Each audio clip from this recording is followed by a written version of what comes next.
ఈ రోజు మన ఈ జంక్షన్ కి రాబోతున్న సెలబ్రిటీ ఎవరో మీకు తెలుసా? చూడు సుమా, ఏంటి రా చిరంజీవి గారు రండి రండి అని పిలిచావు. నీ ఈ జంక్షన్ కి వచ్చిన తర్వాత ఎక్కడ చూసినా నువ్వు కాబట్టి అంటే ఏంటి నన్ను అవమానించడానికి నువ్వు నన్ను పిలిచింది? ఎందుకు పిలిచావు చెప్పు. కమాన్, నేను రానుకున్నావా రాలేనుకున్నావా? ఎక్కడికైనా వస్తా, ఏదైనా చేస్తా. నాకు నచ్చిన నా ఫ్యాన్స్ రమ్మంటే ఎక్కడికైనా వస్తా. అర్థమైందా? ఎక్కడ నువ్వు సుమా? ఎక్కడున్నారు మీరు? ఆ ఫోటోని తీసుకుని రామ్మా. దాన్ని తీసుకొని రమ్మంటున్నారా? ఫోటోని తీసుకున్నా.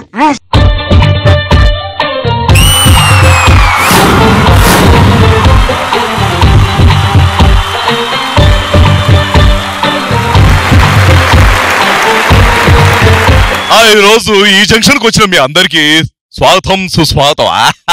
ఏం లేదు, సుమన అటు పంపించేసి మీతో సరదాగా ముచ్చట పెడదామని వచ్చాను అంతే తప్ప వేరే ఏమి అనుకోవద్దు.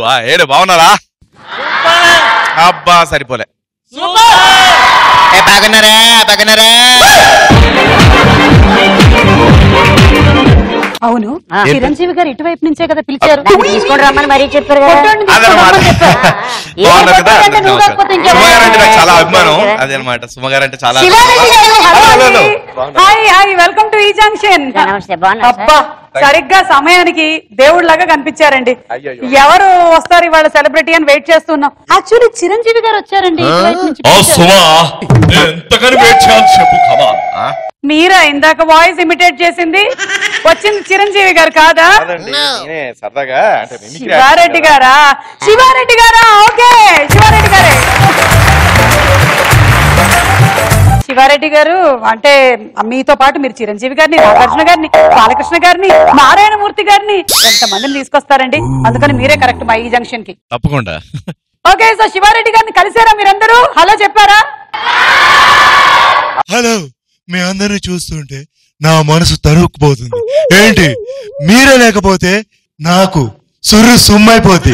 మీరుంటే నాకు యమ సంతోషం. అది మరి ఏంటి లెక్క? అంతేనా కాదా? ఏంటి రమేష్ నువ్వేం మాట్లాడలేదు? నాగార్జున గారి ముందు మాట్లాడొచ్చా అండి? రాగానే చిరంజీవి గారు నాగార్జున గారిని దింపేశారు అంటే వదిలేస్తే టపా టపా పర్ఫార్మెన్స్ అన్ని కానిచ్చేసి నెక్స్ట్ ట్రైన్ ఎక్కేసి తొందరగా వెళ్ళిపోయేలాగా ఉన్నాడు. ఈయన్ని ఎలాగైనా మనం ఇక్కడే ఆపాలి.